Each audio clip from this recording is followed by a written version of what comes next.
नमस्कार दोस्तों, मैं हूं कुलदीप जहांगीर। एक बार फिर से आपके साथ यूट्यूब चैनल में आपका बहुत बहुत स्वागत है। सभी को गुड मॉर्निंग। जल्दी से ऑनलाइन आ जाएंगे सभी, जब जल्दी से वीडियो को लाइक कर देंगे और शेयर कर देंगे। तो दोस्तों, अपन मनोविज्ञान की बात कर रहे थे। मनोविज्ञान में अपने टॉपिक चल रहा था व्यक्तित्व, और व्यक्तित्व में अपन बात कर रहे थे व्यक्तिगत व्यक्तित्व, इसका व्यक्तित्व का निर्धारण या मापन किस प्रकार किया जाता है, इसकी अपन ने सिद्धांत भी पढ़े, इसके अपन ने विधियां भी पढ़ी है। इसके बारे में अपन डिटेल से बात कर रहे थे। ठीक है, आज की जो क्लास रहेगी दोस्तों, जैसे पिछले वाली क्लास में बात करें अपन ने, तो केटल का और आलपोर्ट का, गार्डनर आलपोर्ट और आरबी केटल, इसके अपन ने सिद्धांत पढ़े थे, यानी कि इनके सिद्धांत के बारे में अपन पढ़ रहे थे। इन्होंने सबसे बड़ी बात आपको ध्यान रखनी है, इन्होंने प्रधानता किस बात पे दी है, सबसे ज्यादा प्रधानता दी है कि किस आधार पर इन्होंने व्यक्तित्व का मापन किया था। तो प्रधानता जो दी है, इन्होंने शील गुणों को प्रधानता दी है। केटल के अनुसार शील गुण क्या होते हैं और आलपोर्ट के अनुसार शील गुण क्या होते हैं, ये दोनों बातें मैं आपको क्लियर करवा चुका हूं। दोनों ही बातें आपको क्लियरली समझ में आएगी। समझ में आए कि नहीं आए, ठीक है, यहां तक सभी को क्लियर हो जाना चाहिए। इसके थोड़ा सा आगे बात करें, इसके बाद मैंने केटल में आपको बताया था कि इन्होंने कुछ शील गुण बनाए थे, या शील गुणों का इन्होंने व्याख्या करी। बहुत सारे शील गुण बनाए थे, धीरे धीरे धीरे उनको कम किया, और फाइनली उन्होंने मूल शील गुणों की संख्या कितनी बताई, 16 PF प्रश्नावली, जिसको नाम दिया था, यानी कि मूल गुण जो मूल शील गुण थे वो कितने बनाए, 16। कितने बनाए थे दोस्तों, 16। यहां तक सभी को क्लियर हुआ। इसके बाद थोड़ा सा आगे चलेंगे, फिर अपन ने आलपोर्ट के सिद्धांत के बारे में बात करी। आलपोर्ट में मैंने आपको प्रकार तक बता दिया था कि दो प्रकार इन्होंने बताए थे, दोनों प्रकार की अपन बात कर रहे थे। यानी कि एक तो सतही था, जो वहां पे सतही होगा, जो वहां पर सतही होगा, वहां पर ये यहाँ पर क्या हो जाएगा, सामान्य हो जाएगा। जो वहां पर मूल था वो यहाँ पर क्या हो जाएगा, व्यक्तिक हो जाएगा। ठीक है, तो सामान्यशील गुणों की तुलना केटल के अनुसार किसमें करिए, सतहीशील गुणों के अनुसार। जो वहां पर केटल के अनुसार जो सतहीशील गुण थे, वो आलपोर्ट के अनुसार सामान्यशील गुण कहलाए। केटल के अनुसार जो मूलशील गुण थे, समझना मैं क्या बोल रहा हूं आपको, एक एक बात समझना आप कि क्या बोल रहा हूं मैं। जो केटल के अनुसार मूलशील गुण थे, जो केटल के अनुसार मूलशील गुण थे, वो आलपोर्ट के अनुसार कौन से थे, व्यक्तिशील गुण या व्यक्तिक पूर्ववर्ती शील गुणों के आधार पर इन्होंने नाम दिया था कि व्यक्तिक पूर्ववर्ती। पूर्ववर्ती नाम शील गुणों को ही बताया गया था, किसने, आलपोर्ट ने। यहां तक सभी को क्लियरली समझ में आया कि नहीं आया, ठीक है। अब बात कर लेते हैं अपन, जो पहले वाली क्लास थी वो कहां तक खत्म हो गई थी अपनी। अपन टाइप की बात कर रहे थे, दो टाइप थे, सामान्य और व्यक्तिक। और व्यक्तिक को तीन भागों में बांटा गया था, वो थे कार्डिनल थे, इसके बाद क्षेत्रीय थे, और इसके बाद विशिष्ट प्रकार के थे, जिनको अलग नाम भी दिए थे। ठीक है, आप इनकी बात कर लेते हैं अपन। आज की क्लास में ये बात करेंगे, और दो तीन चीजें मैं आपको फटाफट से बता दूंगा, और इसके बाद ही व्यक्तित्व जो टॉपिक है अपना वो खत्म हो जाएगा। ठीक है, तो बात करते हैं सामान्यशील गुणों के बारे में।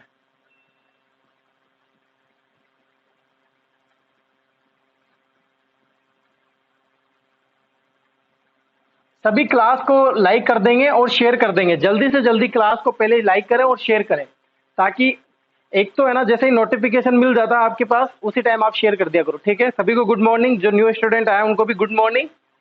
ठीक है, चलो बात करते हैं सामान्यशील गुण। ठीक है, अब बात करते हैं सामान्यशील गुण। तो ये कैसे होते हैं, सबसे बड़ी बात आपको ध्यान रखनी है, कैसे होते हैं, अमूर्तशील गुण होते हैं ये। अमूर्तशील गुण होते हैं। ठीक है, अब अमूर्त मूर्त क्या होता है, ये बिल्कुल समझाने की जरूरत नहीं है। जब भी अभी बुद्धि आएगी तब मैं आपको वहां पर भी समझाऊंगा। अभी मैंने आपको जब अवस्थाएं अपन पढ़ रहे थे तो मूर्त अमूर्त मैंने आपको वहां पर बताया था। ठीक है, अब इनकी अभिव्यक्ति कैसी होती है, बात करें कि ये कैसे किस प्रकार से दिखते हैं, नजर कैसे आते हैं, अभिव्यक्ति उसी को बोलते हैं। अभिव्यक्ति कैसी होती है इनकी, सतही। सतही किसके आधार पर, केटल के अनुसार, केटल के भांति। ठीक है, अब आप समझ जाओगे बिल्कुल। केटल के भांति कैसी थी सतही, अभिव्यक्ति कैसी थी, सतही। यानी कि ये जो शील गुण नजर आते हैं वो सतही, एकदम से नजर नहीं आते। यानी कि अमूर्त चिंतन होता है एक तरह से। जो अमूर्त होते हैं, जैसे मान लो कोई भी चीज आपके सामने, कोई भी प्रॉब्लम आई, कोई भी समस्या उत्पन्न हुई, और आप उसी टाइम आपका दिमाग लगाते हो और उस चीज को सोल्व कर लेते हो, ये होता है अमूर्त। ठीक है, ऐसे ये शील गुण जो है वो सामाजिकता को ज्यादा दर्शाते हैं, यानी कि नियम भी बनाने लग जाते हैं। इसे इसको नियामिक भी बोला है। तो नियम बनाने लग जाते हैं, समाज के आधार पर ही ये एकदम से शील गुण निकल के आते हैं, जैसा मैंने पहले आपको सतही शील गुण में बताया था। तो अमूर्तशील गुण अभिव्यक्ति कैसे होती है, सतही होती है, ठीक है। अब बात करें और प्रत्येक व्यक्ति में सामान्यशील गुण उपस्थित होता है, प्रत्येक व्यक्ति में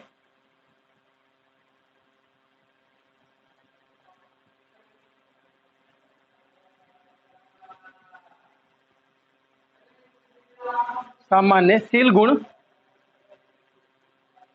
होते हैं, ठीक है। यहां तक सभी को समझ में आया, क्लियर है। अमूर्तशील गुण बोलते हैं इनको। तो इनकी अभिव्यक्ति, अगर आपसे अभिव्यक्ति पूछ लेते तो आपको देना है सतही। अमूर्तशील गुण इनको ही बोलते हैं, जहां पर अभिव्यक्ति सतही होती है वो कौन से शील गुण होते हैं, अमूर्तशील गुण होते हैं। केटल के आधार पर भी यही था, ठीक है। प्रत्येक व्यक्ति में सामान्यशील गुण मौजूद होते हैं, ठीक है। इसके प्रभाव से, जो ये सामान्यशील गुण होते हैं, इनके प्रभाव से, इनके प्रभाव से, इनके प्रभाव से, इन शील गुणों के प्रभाव से जो ये शील गुण उत्पन्न होते हैं, यानी कि जैसे मैंने सतही शील गुण में क्या बताया कि ये शील गुण जैसे ही उत्पन्न होंगे तो इनके प्रभाव से, इनके दबाव से,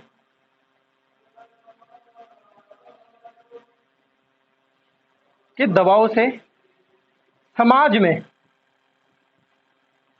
कहां पर, समाज में उत्पन्न होते हैं, उत्पन्न होते हैं, ठीक है। यहां तक सभी को समझ में आया, सभी को समझ में आया। यानी कि आप ऐसा बोल सकते हो कि इनके प्रभाव से या इनके दबाव से समाज में जो शील गुण उत्पन्न होते हैं, किसमें, समाज में, समाज में जो शील गुण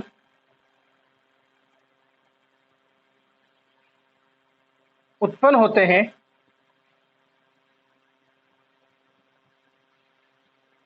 उनको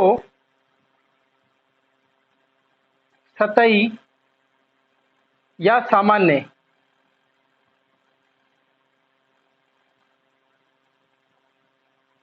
शील गुण कहते हैं, ठीक है। यहां तक क्लियर रहा। समाज में जो शील गुण उत्पन्न होते हैं, समाज की जैसे परिस्थिति है, मैंने पहले भी क्लियर कर दिया था, वही चीज यहां पर है। बार बार समझाने की, बार बार बोलने की कोई जरूरत भी नहीं है, इस चीजों को इतना इंपॉर्टेंट भी नहीं है जितना आप समझ रहे हो। बस आप याद रखना इसकी सतही और इसकी कैसी शील गुण है, ये अमूर्त शील गुण है, बस इतना ही आपको ध्यान रखना है। समाज में जो, समाज में कोई भी सिचुएशन, ऐसी स्थिति प्रकट हो जाती है, स्थिति बन जाती है जिसके, ऐसे तो दर्शाते नहीं है, ऐसे तो क्या ये अनुभव किए जा सकते हैं। मैंने बताया ना, वास्तविकता इनकी नजर नहीं आती, लेकिन समाज में ऐसे इस तरह से शील गुण निकल कर आते हैं, पर पता चल जाता है कि यार ये इसका व्यक्तित्व है। लेकिन इस जो शील गुणों से, ये शील गुण जो होते हैं, इससे व्यक्तित्व का कभी भी निर्धारण नहीं किया जा सकता। यानी कि नोट लगाना यहां पर, इन शील गुण से या इस शील गुणों से व्यक्ति के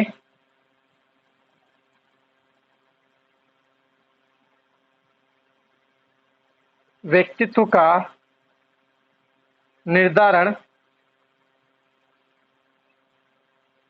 नहीं किया जा सकता,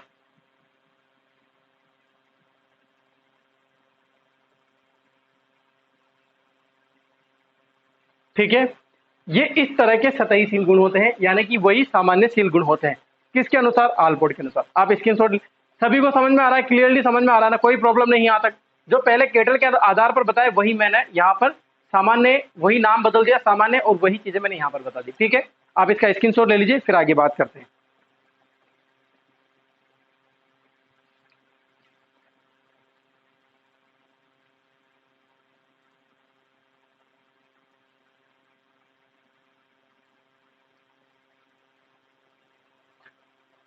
मिटा दूं, चलिए।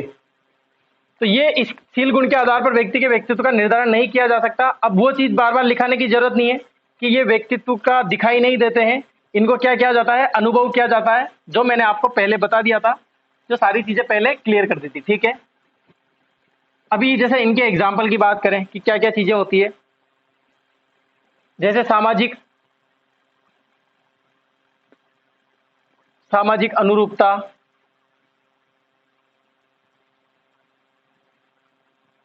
सामाजिक अनुरूपता, परोपकार, बहिर्गमन, ईटीसी, ठीक है, ऐसे बहुत सारे एग्जाम्पल है। ठीक है, जैसे इसके बाद जैसे राजनीतिक में सामाजिक का मतलब राजनीतिक, राजनीतिक में राजनीतिक में इसका इस शील गुण का दिखाई देना, दिखाते हैं, पता नहीं चलता, अनुभव करते हैं, फिर बाद में क्या बदल जाता है। तो ये शील गुण नेताओं का कभी भी जो व्यक्तित्व होता है वो दिखाई देता है क्या, कि ये जैसे भाषण देते हैं, जैसे इनके लेक्चर होते हैं, उनके आधार पर बता सकते हैं कि यार बहुत ही स्वाभाविक व्यक्ति है, बहुत ही ज्यादा इस तरह का व्यक्ति है। पता नहीं बाद में कैसे किस तरह का नजरिया उसका होता है, किस तरह के वो देखता है, ये सारी चीजें आपको क्लियर हो जाएगी। ठीक है, इसके बाद इस शील गुण को, सामान्य शील गुण को, यानी कि जो ये शील गुण है, इस शील गुण को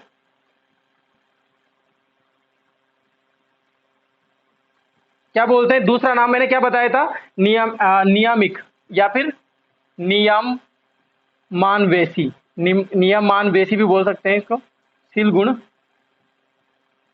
कहते हैं। क्यों कहते हैं, ये भी लिखने की जरूरत नहीं है, क्योंकि ये नियम के आधार पर शील गुण उत्पन्न होते हैं। नियम भी बनाने लग जाता है, कुछ नियम रोल फॉलो करने लग जाता है, बनाने लग जाता है, तो इसको क्या बोलते हैं, नियमान्वेषी शील गुण भी कहते हैं। ध्यान रखना इस चीज को। ठीक है, यह हुआ आपके सामान्य शील गुण कंप्लीट। ठीक है, इसके बाद आता है व्यक्तिक शील गुण। जो व्यक्तिक शील गुण है, आलपोर्ट के अनुसार नाम है व्यक्तिक शील गुण, और लेकिन ये केटल के आधार पर कौन सा है, मूल शील गुण है। ठीक है, इसको मिटा देता हूं, पहले आप इसका स्क्रीनशॉट ले लीजिए, फिर मिटा देंगे इसको।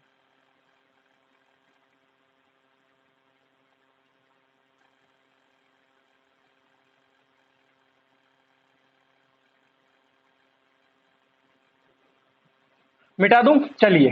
तो ये हुई बात सामान्य शील गुण की। अब बात कर लेते हैं व्यक्तिक शील गुण। दूसरा कौन सा था, व्यक्तिक शील गुण।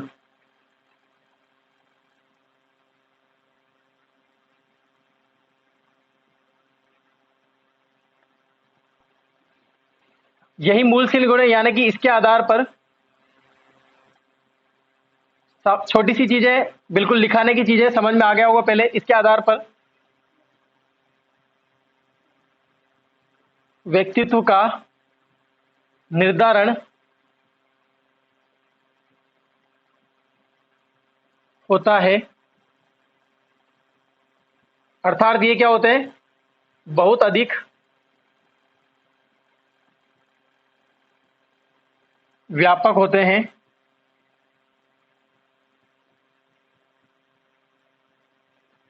यानी कि ये क्या होते हैं, महत्वपूर्ण होते हैं,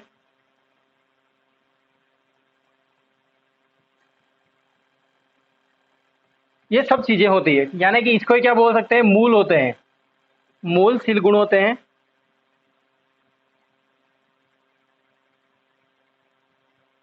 क्योंकि केटल के मूल शील गुण और आलपोर्ट के व्यक्तिक शील गुण एक ही बात है, जो वहां पर मूल थे यहां पर व्यक्तिक हो गए। ठीक है, और इसकी ये कैसे होते हैं, व्यापक होते हैं, और ये क्या होते हैं, दिखाई देते हैं, यानी कि यह शील गुण दिखाई भी देते हैं।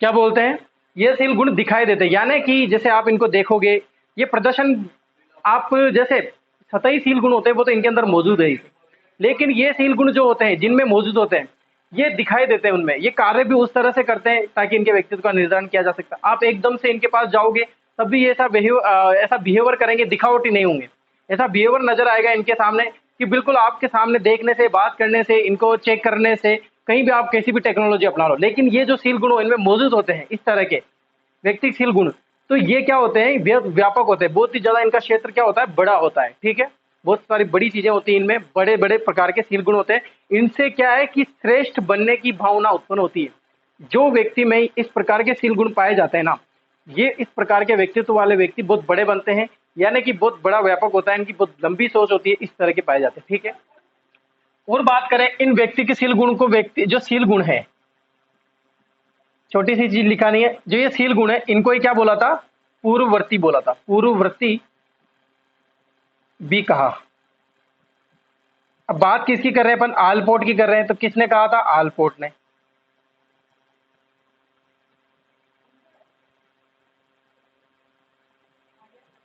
किसने कहा, आलपोर्ट ने ये ऐसा कहा। ठीक है, समझ में आ गया सभी को? इसके आधार पर व्यक्तित्व का निर्धारण किया जा सकता है, बिल्कुल, क्योंकि ये बहुत ज्यादा व्यापक होते हैं, बहुत ज्यादा महत्वपूर्ण भूमिका निभाते हैं।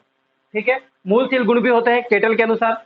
यह शील गुण दिखाई देते हैं, शील गुणों को बाद में पूर्ववर्ती शील गुण भी कहा। क्या बोला? पूर्ववर्ती। ठीक है, और ये किसने कहा था? आलपोर्ट ने कहा था। ठीक है, ये होते हैं कुल व्यक्तिक शील गुण कहलाते हैं। इसके बाद व्यक्तिक शील गुण 3 प्रकार के बताए थे मैंने। कितने प्रकार के बताए थे? 3 प्रकार के। अब वो तीनों प्रकारों को भी अपन अलग से पढ़ लेते हैं। उनके सबसे बड़ी बात यह है कि इनमें एग्जाम्पल के तौर पर आपको समझ में आएगा। जो छोटी छोटी चीजें है ना, आपसे इन जो ये व्यक्तिक शील गुण और जो सामान्य शील गुण होते हैं, इनमें अधिकतर एग्जाम्पल पूछे जाएंगे कि इस प्रकार के सामान्य शील गुण, जैसे परोपकार की भावना आ जाना, सामाजिक की भावना आ जाना, नियम के आधार पर भावना आ जाना, राजनीतिक चेतना के बारे में चीजें बताना, तो ये होते हैं सामान्य सतही शील गुण। व्यक्तिक शील गुण अलग से, जिनके एक प्रकार का ऐसा व्यक्तित्व होता है जो इसको बहुत बड़ा बनाता है। ठीक है, उनकी अपन बात कर लेते हैं आगे। पहले आप इसका स्क्रीनशॉट ले लीजिए।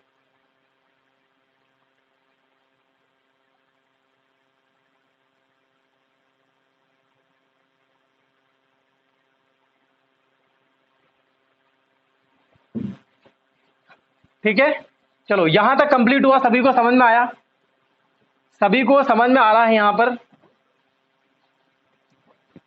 देखो, ये जो केटल का और आलपोर्ट का जो शील गुण का सिद्धांत है ना, वेरी इंपॉर्टेंट है। अगर व्यक्तित्व में निर्धारण में अगर कोई क्वेश्चन आता है तो बिल्कुल केटल से और आलपोर्ट से। आलपोर्ट एक महत्वपूर्ण भूमिका निभाता है व्यक्तित्व के टॉपिक में। ठीक है, इसकी परिभाषा हो चाहे या फिर इसका ये सिद्धांत हो शील गुण वाला, आपको याद रखना है और इस सिद्धांत को पूरे अच्छे तरीके से समझना है और अच्छे तरीके से क्लियर करके चलना है। ठीक है, मैं आपको इतना मतलब, जबकि मुझे ये करना चाहिए था कि सतही शील गुण वहां पर बता के और वहीं पर क्लियर कर देना चाहिए कि हाँ ये सामान्य शील गुण हो गया, फिर भी मैंने ऐसा ना करके मैंने बार बार सामान्य शील गुण पर आया हूँ।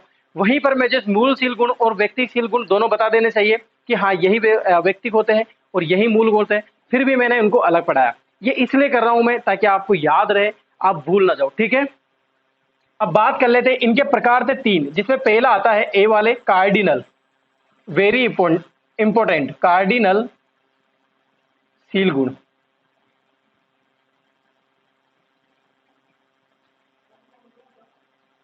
कौन सा है? कार्डिनल शील गुण। देखो, कार्डिनल शील गुण एक बार दो बार एग्जाम में आ चुका है, रीट के में। कार्डिनल ऑप्शन में मौजूद रहता है कि ये प्रकार का शील गुण, इस प्रकार के एग्जाम्पल देगा कि इस प्रकार का शील गुण आप में मौजूद होता है, तो ये कौन सा शील गुण होता है? तो ये होता है कार्डिनल शील गुण। इस तरह का बना के आपको एग्जाम्पल देगा। अब वो किस तरह के होते हैं एग्जाम्पल, किस तरह के वो आपको दिखाई देते हैं, वो मैं अभी बता दूंगा आपको। ठीक है, पहले बात कर रहे हैं अपन कार्डिनल शील गुण के बारे में। ठीक है, अब कार्डिनल शील गुण के बारे में, ये बहुत ही ज्यादा व्यापक तो होते हैं, व्यक्तिक शील गुण पूरे ही व्यापक है, ये बहुत व्यापक होते हैं। क्या होते हैं? बहुत व्यापक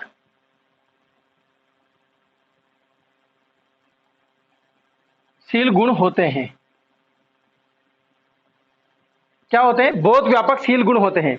अब इनकी विशेष भूमिका होती है, कैसे होती है देखना। अभी इनकी व्यक्तित्व निर्धारण में विशेष भूमिका होती है, विशेष भूमिका होती है। यहां तक सभी को समझ में आया? विशेष भूमिका होती है। अब ये इस प्रकार के जो शील गुण होते हैं वो उत्पन्न हो जाते हैं। एक चीज लिखा हुआ है यहां पर, नोट लगना कि इस प्रकार के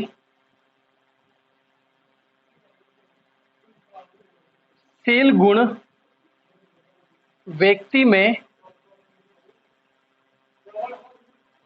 उत्पन्न होने से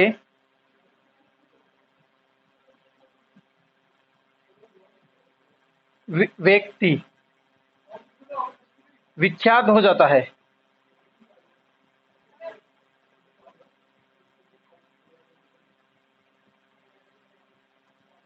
क्या हो जाता है? विख्यात, यानी कि बहुत ही ज्यादा उसको, व्यक्ति को क्या मिल जाती है? प्रसिद्धि मिल जाती है, यानी कि फेमस हो जाता है।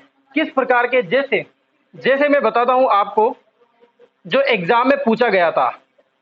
ठीक है, वेरी इंपॉर्टेंट है, एग्जाम में पूछा गया था कि महात्मा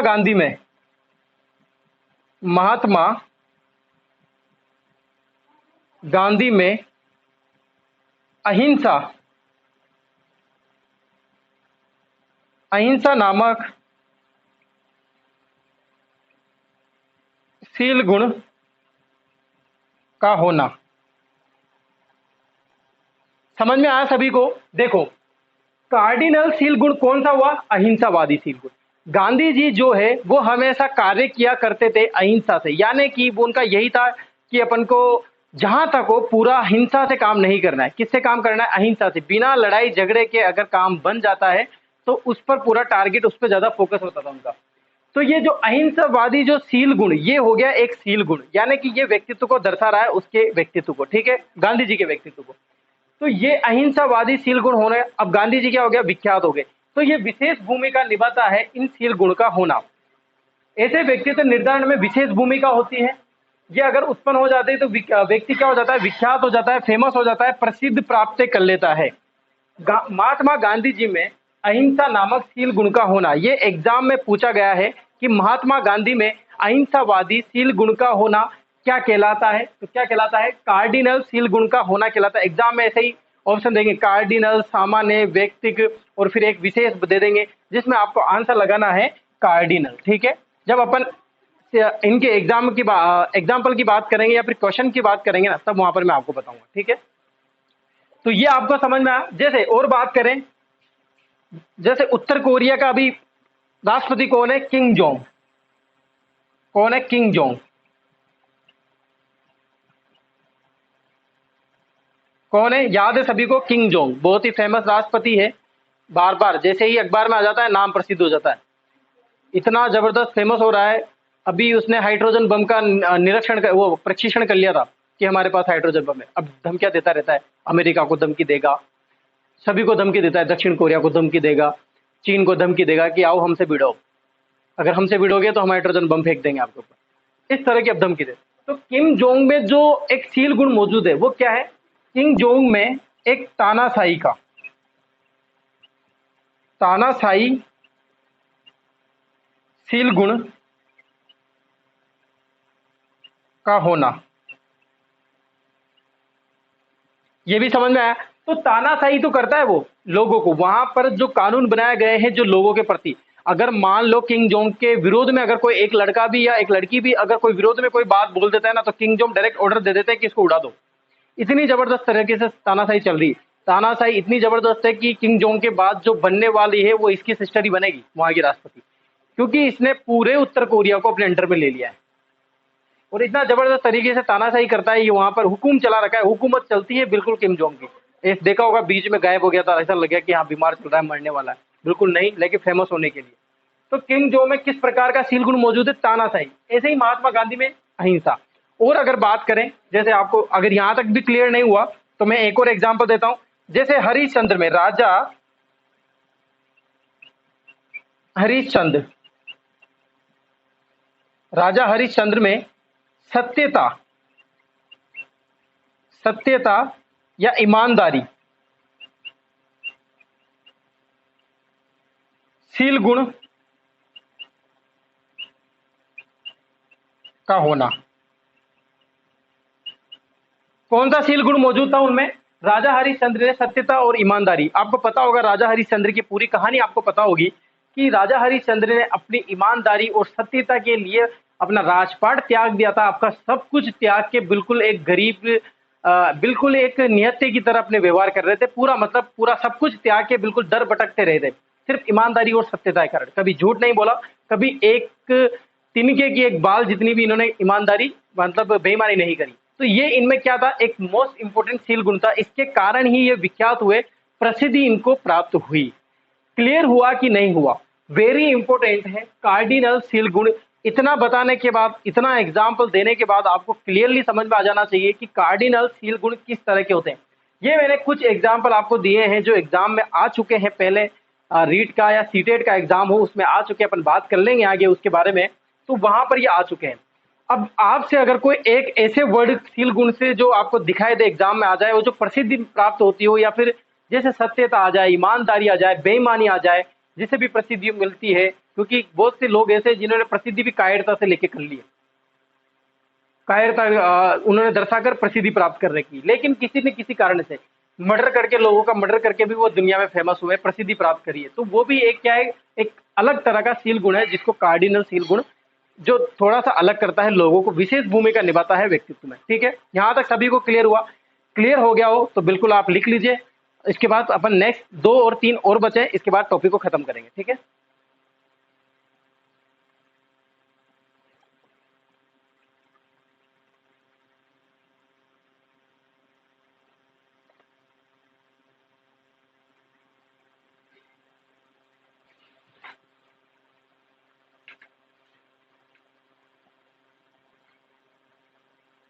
तो लिख लिया होगा सभी ने। कार्डिनल सील गुण बिल्कुल अच्छी तरह से समझ में आया होगा। मोस्ट इंपोर्टेंट है, बार बार बोल रहा हूं, एग्जाम में आने की संभावना ज्यादा रहती है यहां से, तो आप ध्यान रखना आगे।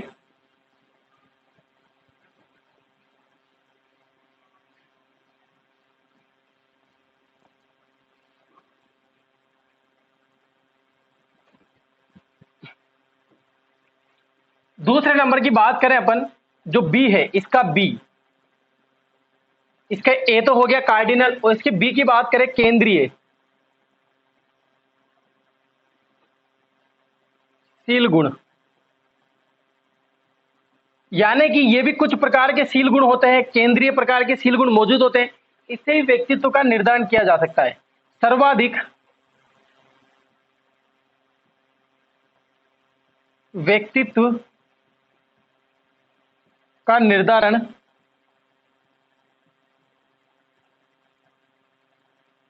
किया जाता है।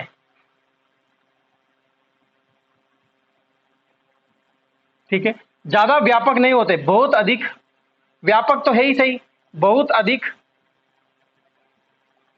अरे भाई मैंने क्या बोला, व्यक्तिशील गुण जो मैंने बताया था, जो ये वाले, ये क्या होते हैं, व्यापक होते हैं, लेकिन तीनों ही व्यापक होते हैं, इसके तीनों प्रकार। लेकिन ये जो सेकंड नंबर पे जो मैं बता रहा हूं, केंद्रीय सील गुण, इतने अधिक व्यापक नहीं होते जितने कार्डिनल सील गुण व्यापक होते हैं। ठीक है, तो बहुत अधिक व्यापक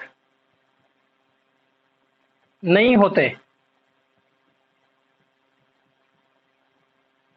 ये लाइन भी आपको समझ में आई? क्लियर? पहली लाइन, सर्वाधिक व्यक्तित्व का निर्धारण किया जा सकता है। बिल्कुल, जो व्यक्ति में सर्वाधिक जो सील गुण मौजूद होते हैं, वो इस प्रकार के केंद्रीय सील गुण मौजूद होते हैं। किसके अनुसार? किसके अनुसार? आलपोर्ट के अनुसार।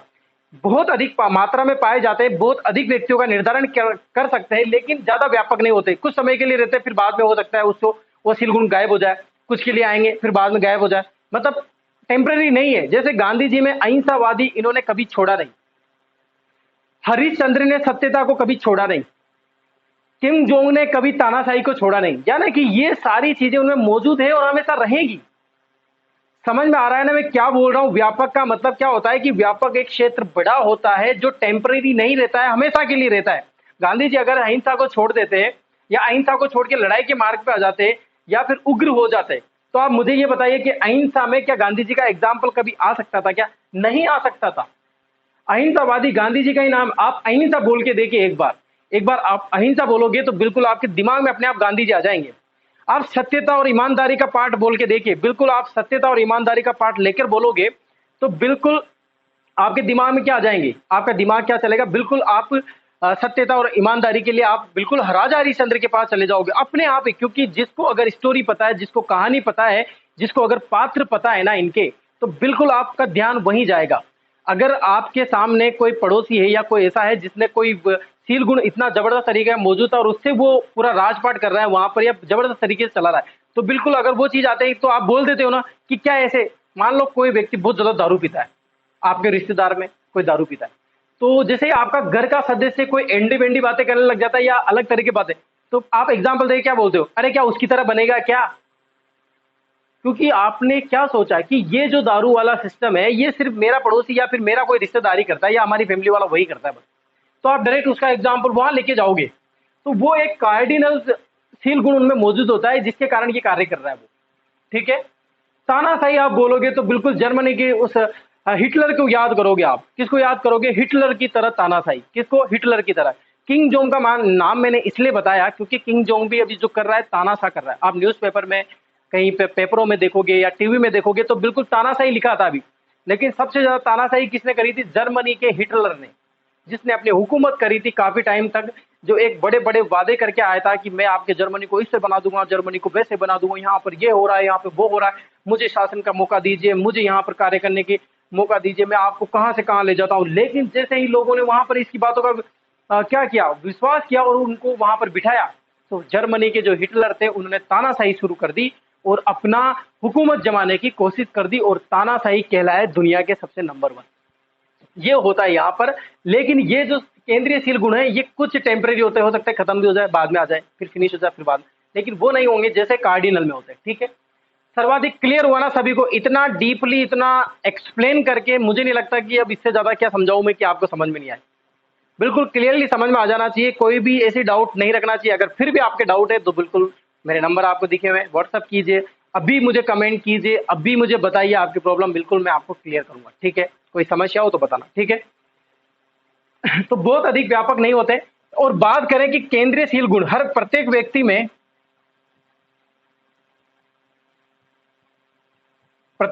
में 5 से 10 केंद्रीय शील गुण होते हैं। अब ये केंद्रीय शील गुण कैसे होते हैं इनकी भी बात कर लेते हैं। जैसे नियम, पहले बात करें, जैसे वो नियम बनाते हैं, फिक्स नियम चलते रहते हैं लाइफ में। दूसरा, हर चीज में कहीं ना कहीं संयम भी रहता है, उनके नियम रहता है, संयम रहता है। इसके बाद दया आ जाती है उनमें, तीसरी दया, प्रेम। लेकिन आपको सभी को पता होगा, नियम मानने वाला भी हो सकता है कई जगह आपके नियम माने नहीं, दया करने वाला हो सकता है कई जगह आपको, जैसे अपन किसी व्यक्ति को, गरीब व्यक्ति को देखते हैं, दया कर लेते हैं, पैसे दे देते हैं, लेकिन बहुत से व्यक्ति दया करते करते भी लास्ट में ये बोल देते हैं, अरे देख कितना होशियार शरीर है, कितना जवान है अभी भी, फिर भी इस पे क्या दया करूं मैं, इसको नहीं, भाई यहाँ पर नहीं दूंगा मैं। तो वो सील गुण मौजूद, अगर जिसमें मान लो प्रेम का सील गुण मौजूद होता है ना, अगर वो प्रेम कार्डिनल सील गुण होता, तो मुझे ये बताइए कि क्या कभी प्रेम करने वाला कभी क्रोध कर सकता था? क्या नहीं कर सकता था? ऐसे ही नहीं होता कार्डिनल और केंद्रीय। दया अभी कर रहा है, हो सकता है बाद में नहीं करे। प्रेम अभी कर रहा है, हो सकता है 2 मिनट बाद क्रोध भी करने लग जाए। परोपकारी अभी बन रहा है, जैसे परोपकारी की बात करें, 5 नंबर पे परोपकारी की बात करें, किसी पर परोपकार करना, तो ये हो सकता है बाद में नहीं करे, यानी कि कुछ टेम्परेरी, ये सभी में मौजूद होते हैं। जो क्रोध करता है उसमें भी प्रेम रहता है, जो प्रेम करता है उसमें भी क्रोध रहता है, जो दया नहीं करता उसमें भी बहुत बार दया की भावना आ जाती है, जो संयम नहीं बढ़ता, मान लो हमेशा गुस्सा रहता है, हमेशा क्रूर की तरह व्यक्तित्व रहता है उसका, लेकिन फिर भी कहीं ना कहीं जगह उसमें संयम रहता है। नियम, बहुत सारे नियम नहीं मानता, लेकिन कहीं ना कहीं जगह नियम मानता है। तो ये सारी चीजें आती है केंद्रीय शील गुण में। यहां तक क्लियर हुआ? एक और बाकी रह जाता है, उसको बिल्कुल एग्जाम्पल की तरह से बताऊंगा मैं आपको, समझ में आ जाएगा। पहले आप इसका स्क्रीनशॉट ले लीजिए, ठीक है।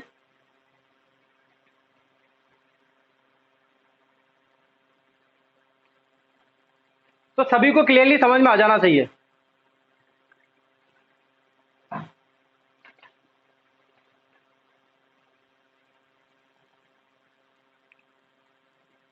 तो बी केंद्रीय शील गुण भी आपको समझ में आया? सभी को जो भी समझ में आ रहा है, बिल्कुल क्लास अच्छी लग रही है तो तालियां बजनी चाहिए क्लास में। क्लास समझ में आ रही है तो बिल्कुल आप मुझे यस यस भी करा करें, बिल्कुल आप क्लियरली बताया करें, ठीक है। अब बात कर लेते हैं लास्ट सील गुण की, जो व्यक्तिक सील गुण कहलाता है।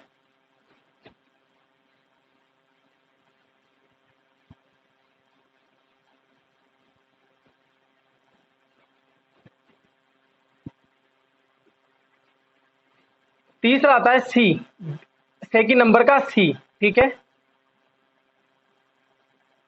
गौण पूर्ववर्ती या गौणशील।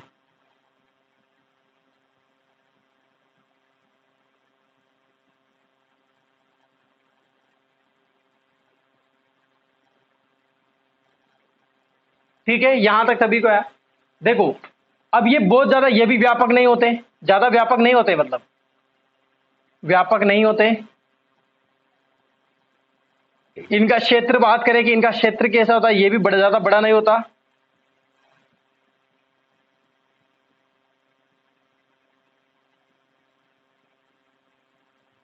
गुण पूर्ववर्ती शील गुण कहलाते हैं, ठीक है। अब ये मोस्ट इंपोर्टेंट जो अपन बात कर रहे हैं वो ये है, आप ये चीज समझना बस, यह शील गुण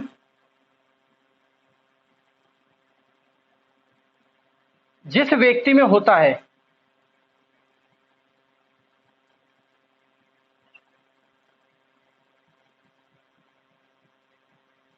वह विशिष्ट वह क्या करता है, विशिष्ट व्यवहार करता है। कैसा करता है, एक विशिष्ट व्यवहार दर्शाता है जिसमें ये शील गुण मौजूद होते हैं। मतलब अलग तरीके से। विशिष्ट का मतलब जो सामान्य होते हैं, दो तरह के बालक होते हैं, सामान्य और विशिष्ट। जो विशिष्ट करते हैं, मैंने जब अपन बात कर रहे थे किनकी अवस्थाओं के बारे में, तो मैंने आपको विशिष्ट के बारे में बताया था कि विशिष्ट हेयर स्टाइल, अलग तरह से कलर करवा लेते, ये चीजें विशिष्ट में आती है। जो सामान्य से अलग तरह का दिखे, जो आप जैसे कपड़े पहनते हो अगर उनसे अलग कपड़े को पहन लेता है तो वो हो जाता है विशिष्ट कपड़े। जैसे एक तो होता है आयुष्मान खुराना के कपड़े और एक होते हैं रणवीर सिंह के कपड़े। तो रणवीर सिंह कितना विशिष्ट नजर आता है। एक होते हैं सलमान शाहरुख के कपड़े और एक होते हैं बिल्कुल रणवीर सिंह के कपड़े, बिल्कुल अलग दिखते हैं वो। यानी कि जो विशिष्ट दिखता है वो अलग से होता है, थोड़ा अलग ही दिखता है। ठीक है, अब जैसे एग्जाम्पल करें कि इनका व्यक्तित्व कैसा होता है कि विशिष्ट दिखते हैं, कि विशिष्ट प्रकार से जैसे रंग बिरंगे कपड़े पहनना। ठीक है, रंग बिरंगे कपड़े पहनेंगे तो रंग बिरंगे कपड़े पहनेंगे तो विशिष्ट हो गए। इसके बाद और एग्जाम्पल बताऊं मैं आपको, अजीबो गरीब,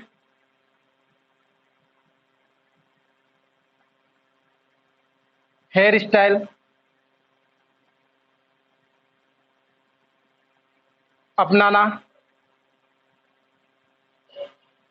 ये भी क्या हो गया, एक विशिष्ट प्रकार का शील गुण हो गया। यानी कि एक अलग प्रकार से हाव भाव करना, अलग प्रकार से अलग प्रकार के हाव भाव, यानी कि इनकी बात करने का तरीका होता है ना, अलग प्रकार के हाव भाव रहते हैं। बिल्कुल हेयर स्टाइल करके चेहरे वेरे को घुमा के, जैसे बात करेंगे वैसे हाथ को हिलाएंगे, जैसे बात करेंगे वैसे ही चेहरे को करेंगे। एक तो विशिष्ट होता है जो, एक तो सामान्य होता है जो बिल्कुल नॉर्मल तरीके से, क्रोध करेगा तो भी नॉर्मल तरीके से दिखेगा और प्रेम करेगा तो भी नॉर्मल। लेकिन एक प्रेम करेगा तो बहुत अजीबो तरीके से हाव भाव करने लग जाएगा, क्रोध करेगा तो बिल्कुल अजीबो तरीके से हाव भाव उस पर दर्शाने लग जाएगा। विशिष्ट प्रकार के कपड़े पहनेगा, रंग बिरंगे कपड़े पहनेगा, चमक धमक के कपड़े पहनेगा, अजीबो गरीब हेयर स्टाइल करवाएगा, बिल्कुल इधर से काले, इधर नीले, इधर लाल, इधर हरे, दाढ़ी में भी कलर करवा लेगा, अजीबो गरीब। विशिष्ट प्रकार के हाव भाव उसमें मौजूद होते हैं। ठीक है, और बात करें, बस यही चीजें आप विशिष्ट समझ जाओगे तो ये होता है बिल्कुल किस तरह के। अपन ने कार्डिनल की बात करी, इसके बाद केंद्रीय बात करी, इसके बाद गौण प्रकार के शील गुणों की बात करी। तो यहां से होता है फिनिश क्या, व्यक्तित्व और आलपोर्ट का सिद्धांत। ठीक है, सभी को क्लियरली समझ में आया। एक चीज में आपको, एक इंपॉर्टेंट चीज आपको, इंपॉर्टेंट तो नहीं है, इतना इंपॉर्टेंट नहीं है, कुछ चीजें आपको बेसिकली मैं बता देता हूं कि व्यक्तित्व का जो निर्धारण किया जाता है, दो चीजों से व्यक्तित्व का निर्धारण किया जाता है। ठीक है, आप पहले इसका स्क्रीनशॉट ले लीजिए, फिर मैं बताता हूं।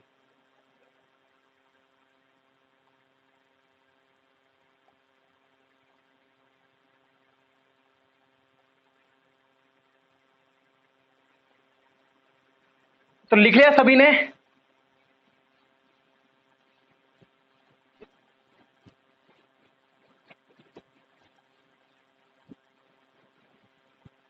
तो ये होता है आपके व्यक्तित्व का टॉपिक खत्म। अब मुझे ये बताइए कि अगर आपका व्यक्तित्व का कोई टॉपिक छूट गया हो या मैंने बताया नहीं हो तो आप मुझे बताइए।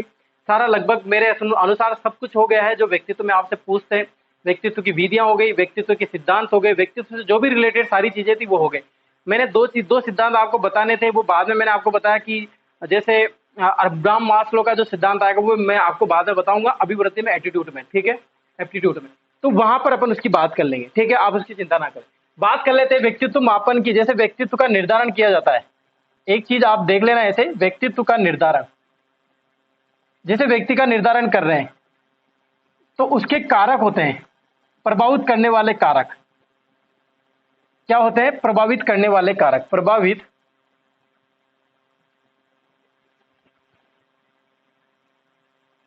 करने वाले कारक कौन से होते हैं?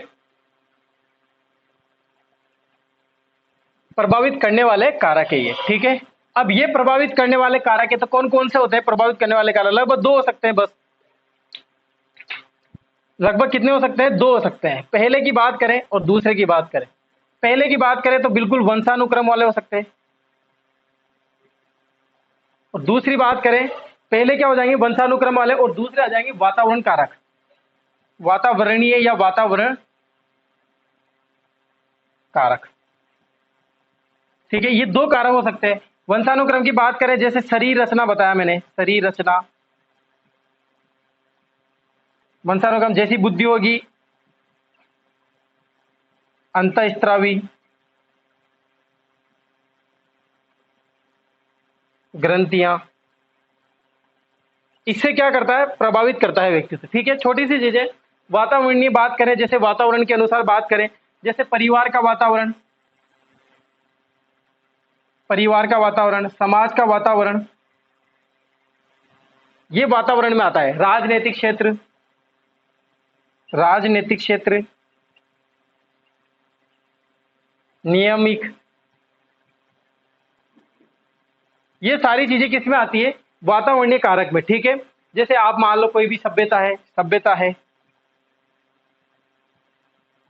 कोई भी संस्कृति है, देखकर अपनाता है, ये माहौल, ये सारी चीजें मैंने आपको पहले भी बता दी थी, बातें करते करते बीच में आ गए होगी, इसे लिखाने की जरूरत नहीं है, कभी नहीं पूछेगा आपसे। ठीक है, तो ये होती है आज की क्लास की बात, यहीं से व्यक्तित्व का टॉपिक खत्म होता है।